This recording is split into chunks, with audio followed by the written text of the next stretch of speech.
ഇത്തവണത്തെ ക്രിസ്മസ് എക്സാമിന് 6 മാർക്കിന് നമ്മളോട് ചോദിക്കാൻ പോകുന്ന മറ്റൊരു ക്വസ്റ്റ്യൻ ആയിരിക്കും ബ്ലോഗ് റൈറ്റിംഗ് അല്ലെങ്കിൽ ബ്ലോഗ് എൻട്രി എന്നൊക്കെ പറയുന്നത്. എന്താണ് ഈ ബ്ലോഗ് എന്ന് പറയുന്നത്? നമ്മുടെ ഒരു പേഴ്സണൽ അഭിപ്രായമോ പേഴ്സണൽ ആയിട്ടുള്ള ഒരു എക്സ്പീരിയൻസോ ഇന്റർനെറ്റിൽ ഷെയർ ചെയ്യുന്ന ഒരു സംവിധാനമാണ്, അല്ലെങ്കിൽ ആ ഒരു ഡിസ്കോഴ്സിനെയാണ് നമ്മൾ blog writing or blog entry എന്നൊക്കെ പറയുന്നത്. അപ്പോൾ ഇതിൻ്റെ ഒരു ടോൺ എങ്ങനെയാണെന്ന് വെച്ചാൽ ഇതിൻ്റെ ഒരു എഴുത്തിൻ്റെ രീതി എന്ന് വെച്ചാൽ വളരെ കാഷ്വൽ ആയിട്ടാണ്. ജസ്റ്റ് ലൈക്ക് ഒരു റൈറ്റപ്പ് ഒക്കെ എഴുതൂലേ, റൈറ്റപ്പ് എഴുതുന്നു, പക്ഷേ നമ്മൾ ഇന്റർനെറ്റിലാണ് ഇത് കൊടുക്കുന്നത്. നിങ്ങൾ സാധാരണഗതിയിൽ നമ്മൾ ഒരു പണ്ട് കാലത്ത് ഇപ്പോൾ ടി വിയും ഇന്റർനെറ്റിലുള്ള കോണ്ടന്റ് തമ്മിലുള്ള വ്യത്യാസം നിങ്ങൾ ശ്രദ്ധിച്ചിട്ടില്ലേ? ഇന്റർനെറ്റിൽ കുറച്ചുകൂടെ ഒരു കാഷ്വൽ ആയിരിക്കും, കുറച്ചുകൂടെ ഫ്രീ ആയിരിക്കും, കുറച്ചുകൂടെ കൂളായിരിക്കും. റാദർ ദാൻ പ്രിന്റ് മീഡിയോ ടെലിവിഷനിലൊക്കെ കൊടുക്കുന്നതിനേക്കാൾ കുറച്ചുകൂടെ ഒരു ലൈറ്റ് ആയിരിക്കും. അത്രയേ ഉള്ളൂ. റൈറ്റപ്പ് ആണ്, പക്ഷെ കുറച്ചുകൂടെ ലൈറ്റ് ആണ്, അത്രയേ ഉള്ളൂ. ഇനി ബ്ലോഗിന്റെ ഒരു ക്വസ്റ്റ്യനും അതുപോലെ അതിന്റെ ഒരു ഫോർമാറ്റും ഒരു മോഡൽ ആൻസറും ഞാൻ കാണിച്ചുതരാം. ക്വസ്റ്റ്യൻ ഇങ്ങനെയാണ് ചോദിച്ചിരിക്കുന്നത്.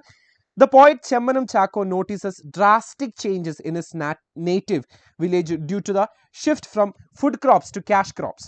Have you noticed any devastating changes in your environment?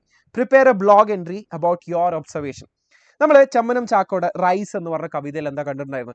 പുള്ളിക്കാരൻ നാട്ടിലേക്ക് തിരിച്ചു വന്ന സമയത്ത് നാടാകെ മാറിപ്പോയിട്ടുണ്ട്. നെൽകൃഷിക്ക് പകരം അവിടെ റബ്ബർ തോട്ടങ്ങളാണ്, അവിടെ വീടുകളുടെ സ്ട്രക്ചർ മാറിപ്പോയിട്ടുണ്ട്, കൃഷി ചെയ്യുന്നതിൻ്റെ രീതികൾ മാറിയിട്ടുണ്ട്, കർഷകരെ കാണാനില്ല. അങ്ങനെ ഒരുപാട് മാറ്റങ്ങൾ വന്നിട്ടുണ്ട്, ഭക്ഷണ രീതികളിലും മാറ്റം വന്നിട്ടുണ്ട്. നിങ്ങൾക്ക് ഇങ്ങനെ എന്തെങ്കിലും ഒബ്സർവേഷൻസ് ഉണ്ടോ? എന്താ പറയുക, നിങ്ങൾ ഇതുപോലെ എന്തെങ്കിലും ഒരു മാറ്റം ഒബ്സർവ് ചെയ്യാൻ പറ്റുന്നുണ്ടോ നിങ്ങൾക്ക്? അങ്ങനെയാണെങ്കിൽ നിങ്ങളുടെ ഒരു പേഴ്സണൽ എക്സ്പീരിയൻസിലെ ഒരു ബ്ലോഗായിട്ട് എഴുതാനാണ് പറഞ്ഞിരിക്കുന്നത്. അങ്ങനെയൊക്കെ ചോദിക്കുകയാണെന്നുണ്ടെങ്കിലേ നമ്മൾ ബ്ലോഗിൻ്റെ ഫോർമാറ്റ് പഠിക്കണം. നമ്മൾ റൈറ്റപ്പ് ഒക്കെ കൊടുക്കുന്ന പോലെ തന്നെ അല്ലേ ഇതിനൊരു ടൈറ്റിൽ കൊടുക്കണം, അതുപോലെ തന്നെ ഡേറ്റ് ഏതാണെന്നുള്ളത് കൊടുക്കണം. ഇനി ഒന്നാമത്തെ സെന്റൻസിൽ തന്നെ ഇല്ലേ ഓപ്പണിംഗിൽ നമ്മൾ ഏറ്റവും ആദ്യത്തെ പാരഗ്രാഫിന്റെ ഒരു 1-2 സെന്റൻസ് എന്ന് പറയുന്നത് എന്താ അവിടുത്തെ വിഷയം, എന്താ രാമേന്ദ്ര വിഷയം എന്നുള്ളതാണ് നമ്മൾ അവിടെ പറയേണ്ടത്, എന്താണ് ഇഷ്യൂ എന്നുള്ളതാണ് പറയേണ്ടത്. അടുത്തതായിട്ട് ഇനി വിശദമായിട്ട് നമ്മൾ ആ ഒരു വിഷയത്തിനെ കുറിച്ച് സംസാരിക്കുമ്പോൾ, അതായത് 2-3 സെന്റൻസ് ഒക്കെ കഴിഞ്ഞു, ഇനി രണ്ടാമത്തെ പാരഗ്രാഫിലൊക്കെ കടക്കുമ്പോൾ അല്ലേ അതിനാണ് നമ്മൾ ബോഡി എന്ന് വിളിക്കുക. അതൊന്ന് എഴുതി വെക്കണ്ട കേട്ടോ. അവിടെ നമ്മൾ എന്തൊക്കെയാണ് നിങ്ങൾ ഒബ്സർവ് ചെയ്തിട്ടുള്ള ചേഞ്ചുകൾ നിങ്ങളുടെ പേഴ്സണൽ ഒബ്സർവേഷനിൽ, അതാണ് ഞാൻ പറഞ്ഞത്, പേഴ്സണലായ കാര്യങ്ങളൊക്കെ നമ്മൾ ഇതിൽ ഉൾപ്പെടുത്തും. അതുപോലെ തന്നെ ആളുകളെയും എൻവയൺമെന്റിനും ഇതൊക്കെ എങ്ങനെയൊക്കെയാണ് ബാധിച്ചിട്ടുള്ളത്, അതുപോലെ നിങ്ങൾക്ക് ഇതിനെക്കുറിച്ചിട്ട് തോന്നുന്ന ആവലാതികൾ വേവലാതികൾ, നിങ്ങൾക്ക് അതിനെക്കുറിച്ചുള്ള ചിന്തകൾ എന്തൊക്കെയാണെന്നുള്ളത് കൊടുക്കാം. കൺക്ലൂഷനിലല്ലേ നിങ്ങൾ എന്താണ് ഇതുകൊണ്ട് ഉദ്ദേശിക്കുന്ന ഒരു മെസ്സേജ്, എന്തെങ്കിലും പ്രതീക്ഷയുണ്ടോ മുന്നിലേക്ക് നോക്കുമ്പോൾ, അല്ലെങ്കിൽ എന്തെങ്കിലും കോൾ ടു ആക്ഷൻ, അല്ലെങ്കിൽ എന്തെങ്കിലും നടപടി എടുക്കേണ്ട കാര്യമാണോ ഇതെന്നുള്ളതും നിങ്ങൾക്ക് അവിടെ പറയാം. ഓക്കെ, സോ ഇതിൻ്റെ ഒരു മോഡൽ ആൻസർ ഞാൻ ഇവിടെ കൊണ്ടുവന്നിട്ടുണ്ട്. ടൈറ്റിൽ ഞാൻ കൊടുത്തിരിക്കുന്നത് when my town started losing it's green. എൻ്റെ നഗരത്തിൽ അതിൻ്റെ പച്ചപ്പൊക്കെ നഷ്ടപ്പെടുന്ന ഒരു സമയത്തിനെ കുറിച്ചിട്ടാണ് ഞാൻ പറയുന്നത്. താഴെ ഡേറ്റ് കൊടുത്തിട്ടുണ്ട്. ഇനി ആദ്യത്തെ ആ ഒരു പാരഗ്രാഫിലല്ലേ എന്താ രാമേന്ദ്ര വിഷയം എന്നുള്ളതാണ് ഞാൻ പറയുന്നത്.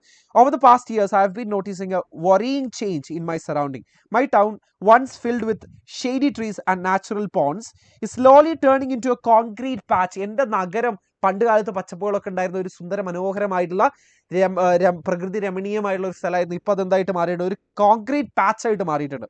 Many open lands have been cleared for buildings, and the ponds that were part of our childhood are now either polluted or filled up. ഇപ്പോൾ ഉണ്ടായിരുന്ന കുളങ്ങളൊക്കെ ഒന്നെങ്കിൽ അത് മൂടിയിട്ടുണ്ട്, അല്ലെങ്കിൽ വേസ്റ്റ് ഒക്കെ ഇങ്ങനെ നിക്ഷേപിച്ചിട്ട് ആകെ മലിനമായിട്ട് കിടക്കണം. One of the most devastating എന്ന് വെച്ചാൽ തകർക്കുന്ന devastating changes in the increase in plastic waste. Plastic വേസ്റ്റുകളെ കുറിച്ചിട്ട് ഞാൻ മെൻഷൻ ചെയ്യുന്നു.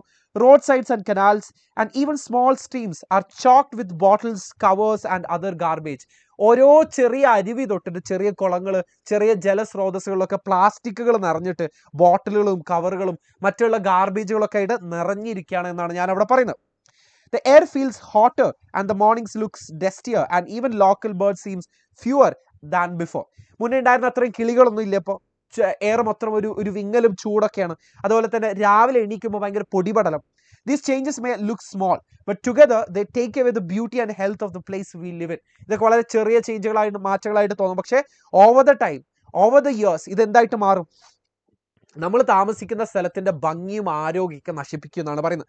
It makes me realise how important it is for us to protect the environment, plant more trees, reduce waste and take responsibility for our surroundings. നമ്മുടെ ചുറ്റുപാടിനെ എങ്ങനെ നമുക്ക് support ചെയ്യാൻ പറ്റും, എങ്ങനെ നമുക്ക് വീണ്ടെടുക്കാൻ പറ്റുന്നുള്ള, നമുക്ക് ഈ ഒരു വേസ്റ്റുകൾ റെഡ്യൂസ് ചെയ്തിട്ടും കൂടുതൽ മരങ്ങളെ വെച്ച് പിടിപ്പിച്ചിട്ടും അതുപോലെ തന്നെ ഇതിൽ ഉത്തരവാദിത്തം ഏറ്റെടുത്തുകൊണ്ടുമില്ലേ നമുക്ക് ഈ ഒരു നാടിനെ സംരക്ഷിക്കാമെന്ന് പറയുന്നു. ഇതൊരു കോൾ ടു ആക്ഷൻ ആണ്. കോൾ ടു ആക്ഷൻ എന്ന് വെച്ചാൽ എന്താ?